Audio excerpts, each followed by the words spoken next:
All right, nothing too fancy, just a big mess up yesterday. Oops, anyway. Hey, if you look at yesterday's video, I posted it again, has an explanation in there. It's 3 quincunxes that punked me. I got punked by 3 quincunxes. I'll go into that a little bit later. Stay till the end of the video. I will talk about that, and we're going to talk about the astrology for today. Are you ready to learn some astrology? I hope so, because I was teaching yesterday too, but clearly I didn't hit a button up there. That button up there. You know. Anyway, hey, we've got your astrology here. We do this all the time. We do it with a bell. We do it with the chimes. We do it with the purrs, right? Yes. We get all that stuff going. And we do it just for you. I like it. There's the chimes. I love it. Here comes the purr. Love it even more. And there's our Bella. Today is Friday. It's the 7th of March. It is one of my children's birthday, my youngest daughter. Happy birthday. And this is what I got to talk to you about today, because not necessarily my daughter's birthday, but I got to talk to you about the astrology for today, March 7th. And this is going to be very interesting because the moon's void of course at 9:57 in the morning, and it's going to enter Cancer at 11:29. Now, we're leaving chatty Gemini. We're leaving flighty Gemini. We're leaving Gemini where we had a quincunx, right? So it made a malfunction. We also had a quincunx with Pluto, which is bigger tech malfunction, right? Had one all day yesterday. Yesterday? Yes. Was it yesterday? Well, if you're listening to this for Friday, it would be Wednesday, the day that I recorded that episode. At my workplace. So we lost our internet for most of the day and ended up going home a little bit early. So that's what we got for you right now. Creativity that's been abundant. Look, it's kind of retreated under a rock, right? We're just going to we're going to pull back a little bit. We're getting ready for an active weekend. So I don't want you to overextend yourself too early. And I don't want you to leave it all out there working for the man. You know, there's more things that you need to work on. There's some home things happening here. There's a very much a family theme to this weekend. And good thing, right?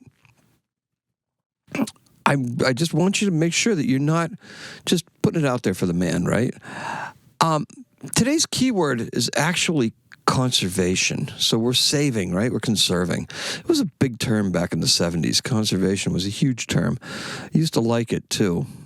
I did a lot of conservational work around planting trees and cleaning up and all sorts of focuses that were earth-friendly.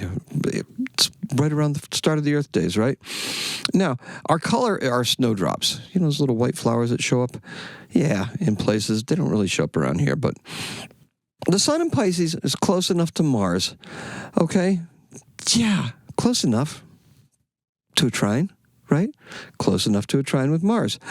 Clever and cautious mooncats are going to wait for tomorrow to begin what will be an addendum to the new chapter you've been working on since last year's eclipse in Libra.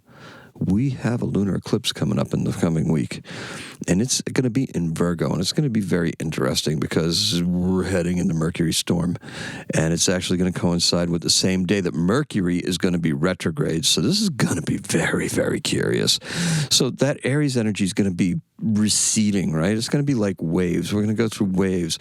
We have Mercury and Venus in Aries. They're going to pull back, go back into Pisces, gather some strength, go over some of the stuff we've done, come back forward and start addressing mistakes until we get into the new territory of the first sign of the zodiac, that fiery sign. Venus will be reborn. Mercury will be energized. We're going to be thinking in colors, right? Light, colors, bursts. We're going to be coming out of that, and we're going to be putting all that stuff to work for us. Now, this is the new chapter. We should have left all that stuff behind, right? The right amount of action is going to be required. And today demands that we save energy. This energy that we have today, maybe like some excess energy or maybe some early Libra energy. Libra. Listen to me. Early Gemini energy? No, we got to save some of that, right? I saw the word Libra there since last year's eclipse in Libra. Now, the moon in her own sign knows that we need an emotional message. Okay? Slow down. Slow down. You got to wait for the starting gun, right? Slow down. What are we waiting for? the lunar eclipse in Virgo on the 13th. That's what we're waiting for. That's what we need. All right? What are we going to do with it? Gather, analyze, get ready, okay? We're going to be taking all that stuff in. It's the beginning of a bit of an accounting, right? Because it's the start of the new lunar cycle, the nodal cycle, lunar nodal cycle. And with that, we're going through the first step, right? Which is backwards. Soul's purpose on earth, right? What's our purpose here? What are we doing? Start deconstructing that. Start going backwards through that. We already have an idea of where we want to go, but now we're going to start taking that all apart and seeing how it is that we're going to be achieving that. And this is what these nodes, in my mind, and these eclipses really signify to me, is that motion and that perpetual motion, right?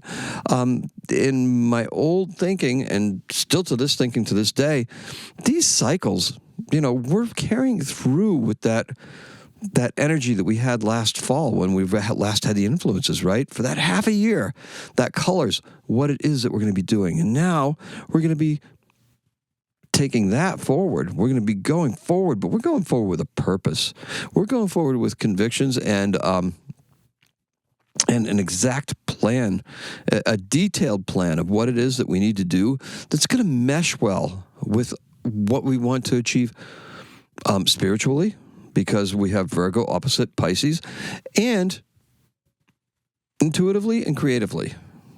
Seems like a disconnect there, but it isn't. It's complementary, right? It's the opposing force helping the force along. We've got this happening because of the nodal pull, and we really want to make sure that we're taking advantage of that. Now, we also have some very strong allies for the North Node, and that would be that whole stellium that's in Pisces. That stellium is very compelling, very creative, very dissolving, and also very, very illusory. So we have to be careful that we're not chasing down the wrong rabbit hole. And we can ensure that by making sure that we're paying attention to what it is that we wanted to give up last fall and the direction we wanted to move in and how we're heading into our new, call it a horizon if you want. Now, finally, we're going to get more details, right? A bit kind of vague going to this because we have Mars in that holding pattern. We've had the actions waiting on the actions. Now we're going to start getting some real specific messages moving forward, and we're going to have more of an idea of what to do because we've been over this ground before, and now we're going to be able to approach it intellectually, creatively, and from a position of passion and what it can do for us. Now, that's something very important that really gets lost in the whole mix. We tend to do these things, and we do them almost altruistically, right? If it's a hobby or something like that. We're getting beyond that now. So, and you'll be seeing that as we move forward, okay? We already knew that this was the direction we were taking, but now it's just there. And look, today, if it just won't flow, let it stay bottled up. There's no harm in it. In 1996, the first surface photos of Pluto were photographed by the Hubble Space Telescope. Okay, there's a couple ways to find these early images of Pluto. If you want the very first ones, you can try searching for the Lowell Observatory Archives.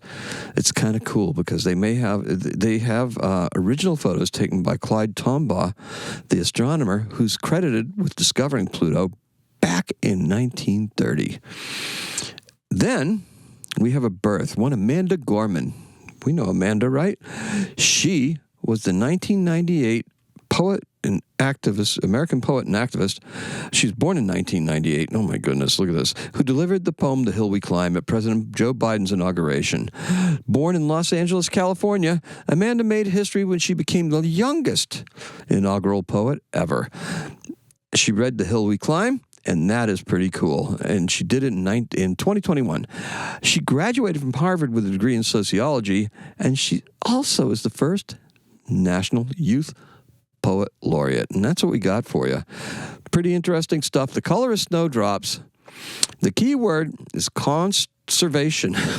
Almost went, intuitive there. Consternation. Yeah, My snafu with the video yesterday caused me some consternation, that's for sure. Conservation. That's all I have. Thank you so much for listening. Thank you for putting up with me. I apologize for that mix-up yesterday. Drop me a comment, drop me a line, tell me, Shane, how did you do that? And I'll tell you, my eyes are watering right now. I can barely see what I'm doing right now, too. I do these things awfully late at night because I do work a day job. So anyway, thank you so much for listening. Thank you for coming by. I appreciate and love each and every single one of you. Today is a 5. Don't get punked by the quincunxes. Happy astrocatting.